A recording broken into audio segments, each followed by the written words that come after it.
ओम शांति। आज है 26 नवंबर 2021। आज की बाबा की मीठी मुरली का कलरफुल इसेंस इस प्रकार से है। आज बाबा ने हम बच्चों को कहा है कि स्वयं को राजयोगी समझ विकारी संबंधों से ममत्व निकाल दो, सिर्फ तोड़ निभाने के लिए साथ रहो। बाबा ने बार बार डायरेक्शन दिया है कि इस पुरानी दुनिया से विकारी संबंधों से ममत्व निकाल देना है। बाकी रहना तो हमें घर बार में ही है, लेकिन तोड़ निभाने के लिए सिर्फ साथ रहना है। भविष्य के नए संबंध से योग लगाना है। आज प्रश्न में बाबा ने पूछा कि तुम बच्चों को देह भान को भुलाया है, इसका यादगार शास्त्रों में किस रूप से दिखाया है। बाबा ने उत्तर में कहा कि जैसे शास्त्रों में दिखाते कि पांडव पहाड़ों पर गल मरे। बाबा ने पूछा कि उनको ऐसी क्या जरूरत थी कि वो बर्फ में जाकर शरीर छोड़ेंगे। बर्फ में तो कोई शरीर नहीं छोड़ता, हिमालय में जाकर। बाकी हम बच्चे जिनका यादगार है सच्चे सच्चे पांडव, तो बाबा कहते हैं कि तुम बच्चे योग बल से शरीर छोड़ते हो, देह भान को भूल अशरीरी बनने की प्रैक्टिस करते हो। तो उसका यादगार स्वरूप वहां पर दिखाया है कि पांडव गल मरे, लेकिन देह भान को हम बच्चों ने सच्चे रूप से भुलाया है। आज बाबा ने पूरे मुरली में हम बच्चों को बार बार याद दिलाया कि यह जो समय चल रहा है ये संगम युग का समय है। कलयुग का अंत और सतयुग का आदि गाया हुआ है। बाबा को हम बच्चे इस पतित कलयुगी दुनिया में ही, वो भी कलयुग के अंत में बुलाते, और बाबा उसी टाइम पर आते हैं, बाकी कोई टाइम पर बाबा नहीं आते। हम पुकारते हैं कि जब बहुत दुख हो जाता है तब आपको पुकारते कि हे बाबा, हम पतितों को आकर पावन बनाओ।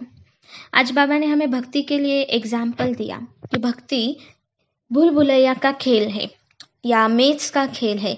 जैसे भूल भुलैया में दिखाते हैं कि रास्ता बहुत ढूंढते हैं, थक जाते हैं, चिल्लाते हैं और बहुत दुखी हो जाते हैं।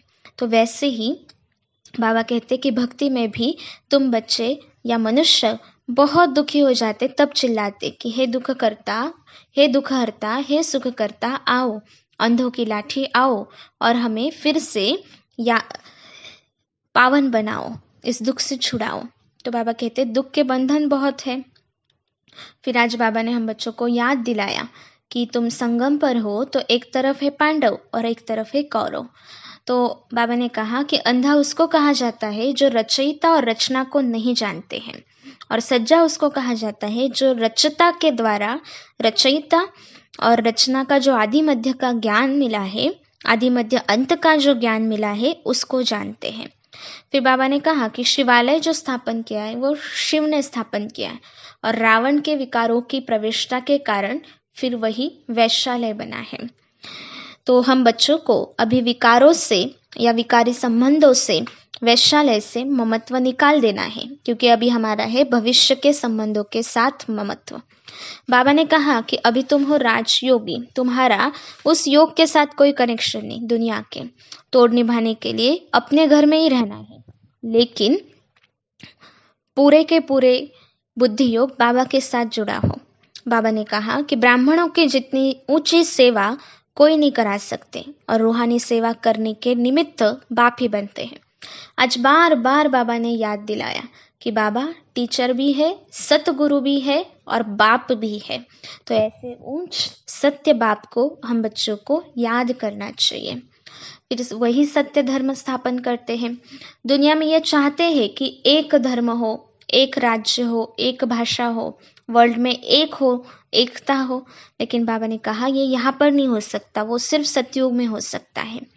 फिर राजयोग के बारे में बाबा ने बताया कि दुनिया वाले समझते श्री कृष्ण ने राजयोग सिखलाया, लेकिन बाबा कहते हैं कि यह राजयोग में आकर के सिखाता हूँ, न कि कृष्ण।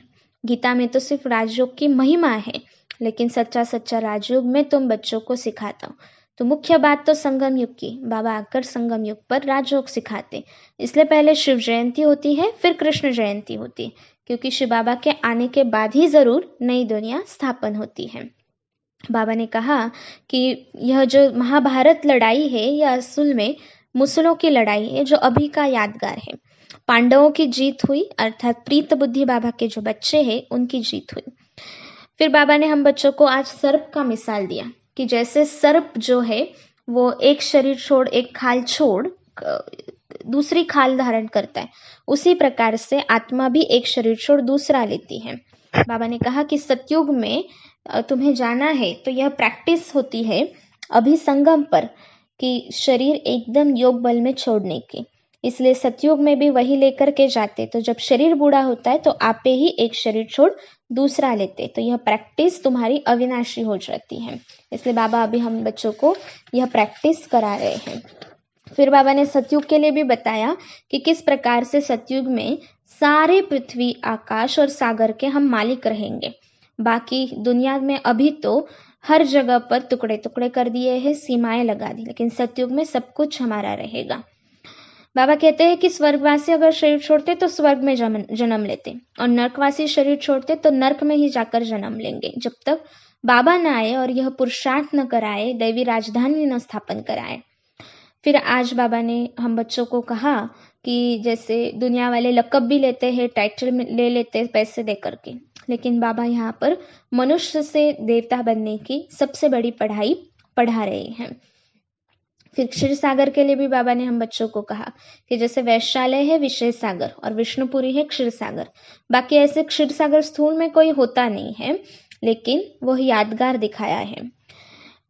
फिर लाइट के लिए बाबा ने कहा कि लाइट जो है, बाबा जो है वो लाइट और माइट है, आत्मा भी लाइट है, लेकिन उसको लाइट कैसे दे। और बाबा ज्योति स्वरूप जो भक्ति में मान्यता है, लेकिन लाइट की या बिंदी की पूजा कैसे की जाए, इसलिए फिर बाबा कहते हैं कि भक्ति में लिंग का रूप दिखा दिया है। फिर कई है जो साहूकार हीरे का गोल बनाकर उसकी भी पूजा करते हैं। कई लोग ये आश रखते कि आत्मा को देखे, परमात्मा को देखे। बाबा कहते दिव्य दृष्टि से देख सकते, लेकिन देखने से फायदा क्या, यहाँ तो पढ़ाई पढ़नी है फ्यूचर के लिए, नई दुनिया के लिए, लक्ष्मी नारायण जैसा बनने के लिए, तो वो हमेशा हमें याद रखना है। फिर आज बाबा ने कहा कि जैसे भविष्य 21 जन्मों के लिए यह बर्थ राइट तुम ले सकते हो, ऐसे प्रदर्शनी में लिखना चाहिए। बाबा प्रदर्शनी में क्या क्या बातें लिखनी है उसकी तार भेजा करते थे, तो उसके लिए बाबा ने कहा है कि बड़े बड़े कॉपियां बनानी चाहिए, एक्यूरेट जो तार आती है जिसमें बाबा डायरेक्शन देते कि इस पर्टिकुलर प्रदर्शनी में यह समझाओ, तो वैसे वह अक्षर लिखने चाहिए और सेवा को बढ़ाना चाहिए। फिर आज बाबा ने हम बच्चों को 2 मालाओं के बारे में भी कहा कि रुद्र माला बनती है और विष्णु की वैजयंती माला बनती, लेकिन ब्राह्मणों की माला नहीं बनती। बाबा कहते कोशिश तो की थी लेकिन बनी नहीं, क्योंकि ब्राह्मणों की स्थिति ऊपर नीचे हो जाती है।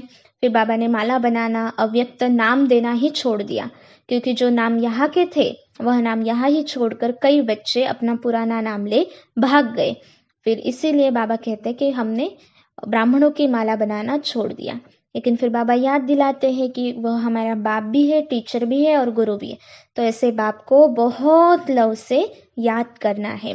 परंतु माया ऐसी जो भुला देती तो कई बार अवस्था डगमग हो जाती है, तो बाबा कहते हैं कि मुरझा जाते हैं, लेकिन शिव बाबा की याद से फिर से खड़े हो सकते हैं।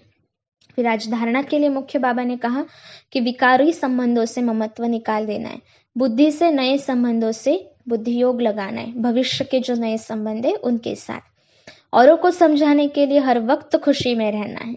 तो आज विशेष डायरेक्शन है कि दूसरों को ज्ञान समझाने के लिए हमें खुद हर वक्त खुशी में रहना है। सत बाप, सत शिक्षक और सत गुरु की श्रीमत पर चल अंधों की लाठी बनना है। वरदान में आज बाबा ने हम बच्चों को विशेष वरदान दिया, कोमलता को कमाल में परिवर्तन कर मायाजीत बनने वाले शक्ति स्वरूप भव। बाबा ने कहा कि कभी भी कर्म में कोमल नहीं बनना, इसमें शक्ति रूप बनना। जो शक्ति रूप का कवच धारण करते उन्हें माया का कोई तीर नहीं लग सकता, इसलिए आपके चेहरे नयन चैन से कोमलता के बजाय शक्ति का रूप दिखाई दे, तब मायाजीत बन पास विद ऑनर का सर्टिफिकेट ले सकेंगे। तो आज पूरा दिन हम शक्ति स्वरूप का विशेष अभ्यास करेंगे, कोमलता को कमाल में परिवर्तन कर दिखाएंगे।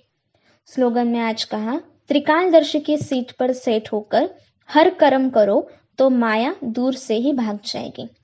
हर कर्म करते पहले यह सोचे, तीनों कालों का दर्शन करे कि मैं आत्मा मास्टर त्रिकालदर्शी हूँ, साथ साथ तीनों कालों के लिए सोचे और फिर कर्म करे तो हर कर्म एक्यूरेट होगा और माया दूर से ही भाग जाएगी।